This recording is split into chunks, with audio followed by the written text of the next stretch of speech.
At 3 a.m., your phone lights up the room, and for one strange second you realize you are living a life you never consciously chose. You answer messages you don't care about, chase goals you inherited, and call it ambition. But what if that quiet panic is not failure? What if it's the beginning of a transformation Nietzsche mapped out over a century ago? From beast of burden, to rebel, to creator, to something terrifyingly free.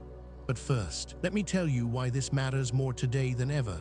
In the late 19th century, Friedrich Nietzsche walked alone through mountain paths in Switzerland, carrying notebooks, migraines, and a philosophy sharp enough to cut through an entire civilization's illusions. He wasn't writing self-help in the modern sense. He was diagnosing a spiritual crisis. A crisis that looks strangely familiar now. Europe was changing fast. Traditional religion was losing its grip. Science was expanding. Old moral authorities still spoke with confidence, but fewer people truly believed them. The result was not freedom, not yet. It was disorientation, a hollowing out. People still obeyed old values, but no longer knew why. And that is the tension at the heart of modern philosophy. What happens when inherited meaning collapses? But you still need a reason to live. Nietzsche's answer came in one of the most poetic and disturbing passages in philosophy. From asterisk, thus spoke Zarathustra asterisk. The three metamorphoses of the spirit, camel, lion, and child. But if you read him carefully, and if you trace where this transformation is really headed, there is a fourth destination implied beyond them all, the Übermensch. Not a comic book superhuman, not a master race, not domination over others. A human being who has become the author of his own values. This is where people get Nietzsche wrong. They hear Übermensch and think arrogance. They hear will to power and think brute force. But Nietzsche is talking about something much more uncomfortable, the courage to stop living as a copy. And you can feel why this matters. In a world obsessed with productivity, image, algorithms, and performance, most people are not choosing their lives. They are carrying them, like a camel. Nietzsche writes, "What is heavy, so asks the spirit that would bear much, and kneels down like the camel, wanting to be well laden." That line is not just about suffering, it's about identity. The first stage of becoming is the person who learns strength by carrying weight, duty, tradition, expectation, discipline, responsibility. The camel says yes to burden. There's a reason this stage matters. Without the camel, nothing solid gets built. Ancient wisdom knew this. Stoic philosophy knew this. Modern Stoicism still knows this. Endure discomfort, master impulse, shoulder responsibility. These are real virtues. You need them. In a chaotic world, discipline is often the first form of freedom. But Nietzsche saw something Stoic philosophy sometimes leaves unresolved. What if the values you are enduring for are dead values? What if your discipline is making you efficient at the wrong life? What he wrote next changed everything. The camel eventually enters the desert, and the desert, for Nietzsche, is where illusions get stripped away. The obedient spirit, dutiful, admirable, reliable, discovers that obedience alone cannot answer the deepest human question. What is all this for? You can be praised by everyone and still feel internally exiled. You can be successful and still suspect your life is borrowed. And here's where most people get it wrong. They think suffering means they chose badly. Sometimes suffering means you've finally become conscious. Nietzsche's second stage appears like an explosion. To create freedom for oneself and give a holy no even to duty, for that, my brothers, the lion is needed. The lion is not gentle. The lion does not ask for permission. The lion exists to destroy the old commandments that once ruled the soul. This is the stage of rebellion. You stop asking, "What should I do?" and start asking, "Who decided that?" Family expectations, career scripts, moral cliches, social approval, national myths, online identities. The lion tears into all of it. This is why Nietzsche remains explosive in modern philosophy. He doesn't merely tell you to be strong. He asks whether the values guiding your strength deserve your loyalty at all.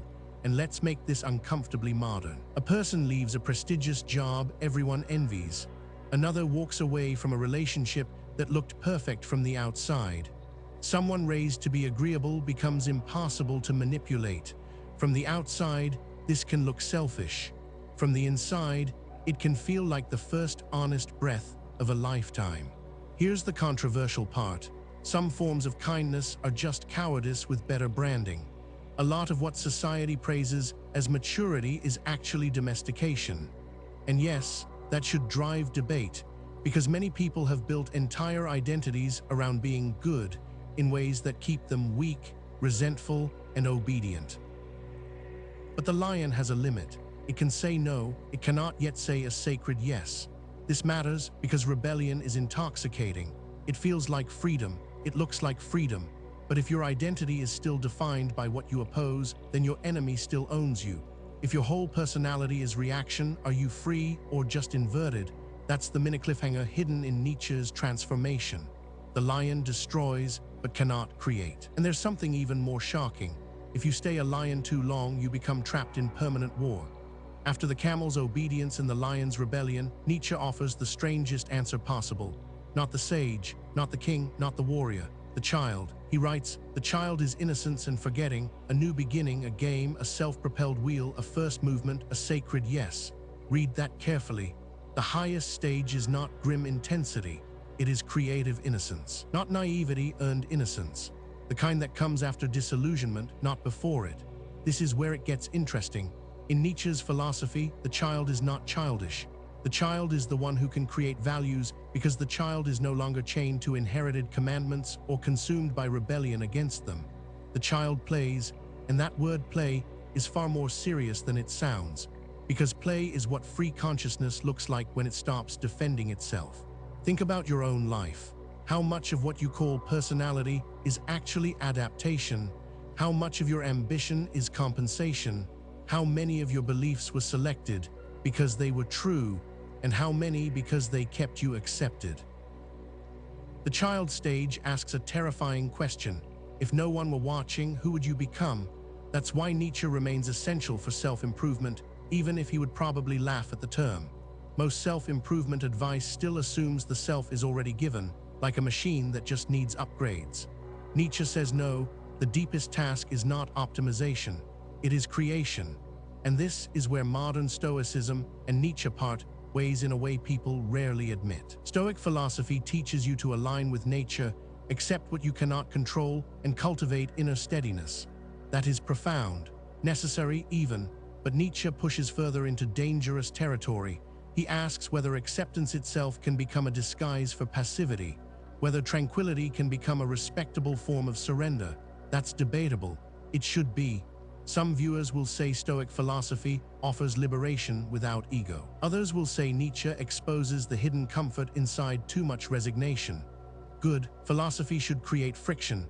In practical terms, the child stage means beginning again, not by erasing your past, but by no longer being ruled by it. You choose your craft because it feels alive. You speak more honestly. You stop outsourcing your conscience. You make something, build something, risk ridicule, live experimentally, not recklessly, creatively. A person in the child stage might keep the same job, same family, same city. Outwardly, almost nothing changes. Inwardly, everything does. The center of gravity moves from duty and defiance to authorship, and that leads us to the final stage implied behind all the others. The horizon Nietzsche never treats as a productivity hack, but as a human possibility. The camel learns strength. The lion wins freedom. The child creates. But create toward what? Toward the Übermensch. This is one of the most misunderstood ideas in all philosophy. The Übermensch is not a tyrant, not a biologically superior person, not a license for cruelty. Nietzsche's point is existential, not tribal. The Übermensch is the human being who can live after the collapse of inherited absolutes without retreating into nihilism, resentment, or conformity. The old gods are gone. The old certainties are fading. So what now? That is Nietzsche's real battlefield. Not politics first, not metaphysics first. Meaning, he gives the answer in one of his most famous lines, man is something that shall be overcome. Notice the target, not other people, not enemies, yourself, your petness, your fear, your laziness, your dependence on applause, your addiction to moral comfort. The overcoming is inward, and if that sounds harsh, it is. Nietzsche is not offering comfort. He is offering a demand. To become who you are is not a slogan. It is a war against second-hand living. Here's the emotional peak of the whole idea. The Übermensch is not someone who never suffers. It is someone who can transform suffering into form, chaos into style, isolation into vision, wounds into wisdom. Ancient wisdom often taught endurance. Nietzsche adds transfiguration. That's why another Nietzsche line belongs here, even if it's often reduced to a motivational poster. One must still have chaos in oneself to be able to give birth to a dancing star. In context, it means this: your confusion, your tension, your inner contradiction are not always pathologies to be eliminated. Sometimes they are raw material. The question is whether you can shape them. Can you hold your suffering without making an identity out of it? Can you outgrow your wounds without worshipping them? Can you stop turning your pain into a moral claim over the world? Because resentment is the great enemy in Nietzsche's philosophy, more dangerous than weakness, more corrosive than ignorance. The resentful person cannot create because all meaning is organized around blame, and our age feeds resentment constantly, through outrage cycles, status competition, curated envy, tribal identities. You don't even need enemies anymore. The algorithm will deliver them to you. So what would the Übermensch look like today? Probably not like an influencer preaching domination, more likely like someone almost invisible to the culture machine, someone who has stopped asking the crowd for permission, someone who has integrated discipline without servitude, rebellion without bitterness, play without frivolity, someone with standards deeper than trend and a purpose stronger than validation. This is the synthesis. The camel is necessary because you need capacity. The lion is necessary because you need liberation. The child is necessary because you need creation. And the Übermensch is what emerges when these are no longer stages you visit, but powers you integrate. You endure when endurance is needed. You refuse when refusal is necessary. You create when creation becomes your answer to the void. That is not a personality type. It is a way of becoming. And here is the question Nietzsche forces back on you. If your life had to be lived again and again, exactly as it is, would you bless it or beg to escape it? That question is brutal, but it reveals everything. Whether you are carrying, resisting, creating, or becoming, go back to that first scene, the dark room, the glowing phone, the sudden feeling that your life may have been assembled by default. Most people feel that moment and smother it. They scroll, they numb out, they call distraction rest, they call conformity realism. They carry the weight a little longer because at least the weight is familiar. But Nietzsche's 4 stages offer another possibility. First, become strong enough to bear reality. That is the camel. Then become brave enough to reject what diminishes you. That is the lion. Then become free enough to create what is worthy of your yes. That is the child.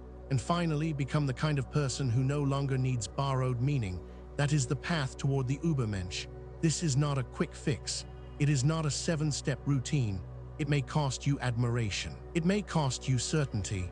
It may even cost you the identity you built to survive. But the alternative is worse. To remain permanently loaded with values you never examined, permanently angry at cages you secretly depend on, permanently terrified of creating your own life. And here's where all of this intersects with wisdom, life lessons, and the deepest currents of philosophy. Freedom is not the absence of burden. It is the ability to choose which burdens are worth carrying. Self-improvement is not becoming more efficient at the wrong game. It is daring to ask whether the game itself deserves you. So try this for 7 days. Notice your camel moments where you obey automatically. Notice your lion moments where you resist but only react. Then ask the harder question every day. What would the child create here? Not what would impress people, not what would keep peace. What would be a genuine yes? Come back and tell me what changed. Because most people will spend their entire lives waiting for permission to become themselves. Nietzsche's challenge is to realize permission was never coming. You were never meant to stay tame.